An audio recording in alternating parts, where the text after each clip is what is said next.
अस्सलामुअलैकुम everyone, I hope you all are fine and fresh by the grace of almighty Allah. तो आज के इस वीडियो में हम प्राइम फैक्टर्स फाइंड आउट करेंगे 2940 के बाय डिवीजन मेथड। तो जब भी हम किसी वैल्यू के प्राइम फैक्टर्स फाइंड आउट करते हैं तो उसे हम प्राइम नंबर से ही डिवाइड करते हैं। प्राइम नंबर्स वो नंबर्स होते हैं जो सिर्फ दो ही टेबल्स में आ सकते हैं, एक अपने और दूसरे वन के। तो चलें स्टार्ट करते हैं। यहाँ इस वक्त जो हमारे पास वैल्यू है वो है 2940। इसके लास्ट में जीरो है, इसका मतलब है कि ये वैल्यू सबसे स्मॉलेस्ट प्राइम नंबर 2 से इजीली डिवाइड हो सकती है, क्योंकि 2 का डिविजिबिलिटी रूल है। अगर किसी वैल्यू के लास्ट में इवन नंबर या फिर जीरो तो वैल्यू 2 से कम्प्लीटली डिवाइड हो सकती है।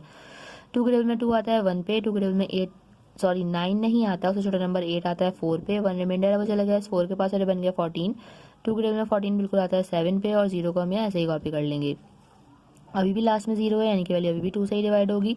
2 के टेबल में 14 बिल्कुल आता है 7 पे, 2 के टेबल में 7 नहीं आता, उससे छोटा नंबर 6 आता है 3 पे। 1 यहाँ रिमाइंडर है वो चला गया 0 के पास और ये बन गया 10। 2 के टेबल में 10 बिल्कुल आता है 5 पे। अब यहाँ पर लास्ट में हमारे पास ऑड नंबर है, यानी कि ये पूरा ऑड नंबर है। अब ये वैल्यू 2 से डिवाइड नहीं हो सकती। 2 के बाद जो नेक्स्ट प्राइम नंबर है वो है 3, और 3 से हम इसकी डिविजिबिलिटी किस तरह चेक करेंगे कि इन तमाम डिजिट्स को प्लस करेंगे। 7 + 3 हो जाएगा 10, 10 + 5 15, 15 3 का मल्टीपल है, यानी कि ये वैल्यू 3 से कम्प्लीटली डिवाइड हो सकती है। तो हम इसे अब 3 से डिवाइड करेंगे। 3 के टेबल में लेकिन 7 नहीं आता, तो छोटा नंबर 6 आता है 2 पे। 1 रिमाइंडर है वो चला गया इस 3 के पास और ये बन गया 13। 3 के टेबल में 13 भी नहीं आता, उससे छोटा नंबर आता है 12 और वो आता है 4 पे। फिर से हमारे पास 1 रिमाइंडर है वो चला गया इस 5 के पास और ये बन गया 15। 3 के टेबल में 15 बिल्कुल आता है 5 पे। अगर हम अब फिर से इन सबको प्लस करें तो 5 + 4 9, 9 + 2 11, 11 3 का मल्टीपल नहीं है, यानी कि वैल्यू अब 3 से डिवाइड नहीं हो सकती। 3 के बाद जो नेक्स्ट टाइम नंबर है वो है 5 और ये वैल्यू 5 से बिल्कुल डिवाइड होगी, क्योंकि इसके लास्ट में 5 है और 5 का डिविजिबिलिटी रूल है कि अगर किसी वैल्यू के लास्ट में 5 या फिर 0 हो तो वैल्यू 5 से कम्प्लीटली डिवाइड हो सकती है।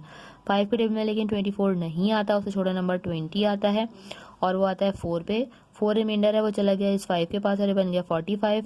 5 के टेबल में 45 बिल्कुल आता है 9 पे। ये बन चुका है 49। 49 आपको पता है 5 से डिवाइड नहीं होगा, और 5 के बाद जो नेक्स्ट प्राइम नंबर है वो है 7, और 7 से 49 बिल्कुल डिवाइड होगा, क्योंकि 7 के टेबल में 49 आता है 7 पे, और 7 को हम 7 से ही डिवाइड करेंगे, क्योंकि 7 खुद एक प्राइम नंबर है। 7 के टेबल में 7 आता है 1 पे। यहाँ हम इसे कम्प्लीटली डिवाइड कर चुके हैं और ये तमाम आ चुके हैं हमारे पास प्राइम फैक्टर्स 2940 के।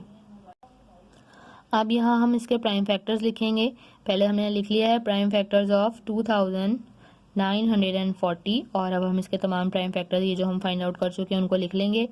2 × 2 × 3 × 5 × 7 एंड मल्टीप्लाई बाय 7। लास्ट में भी हमारे पास एक 7 है। ये तमाम हमारे पास प्राइम फैक्टर्स आ चुके हैं हमारी इस वैल्यू के, यानी कि 2940 का। और अगर हम चेक करना चाहते हैं कि क्या हमने प्राइम फैक्टर सही फाइंड आउट किए तो हम इन सबको कर देंगे मल्टीप्लाई। इन सबको मल्टीप्लाई करने के बाद अगर हमारे पास यही वैल्यू यानी कि 2940 बन रही है तो उसका मतलब है कि हमने प्राइम फैक्टर बिल्कुल सही फाइंड आउट किए हैं। देखा आपने कितनी जल्दी से हमने प्राइम फैक्टर्स फाइंड आउट करना सीख लिए हैं बाय डिवीजन मेथड के। आई होप कि वीडियो आपको अच्छे से समझ आई है। अगर ये वीडियो आपको पसंद आई तो चलो लाइक और शेयर जरूर करें और मेरे चैनल को भी सब्सक्राइब करें। इंशाल्लाह बहुत जल्द मिलती हूँ आप अपनी नेक्स्ट वीडियो में। अपना बहुत ख्याल रखिएगा। अल्लाह हाफिज़।